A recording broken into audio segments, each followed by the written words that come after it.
How to add your current city on Facebook mobile. Hello guys, in today's video I'm gonna show you how to add your current city on Facebook mobile. First thing you're gonna do is go to Facebook and then click these three lines and go down until you find settings and privacy, and now click settings and then go down and you will find here this one.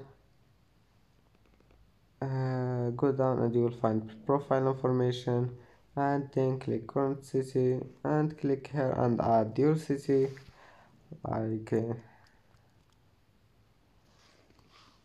and then just click save, and that's it for today's video. Don't forget like and don't forget subscribe, and see you in the next video.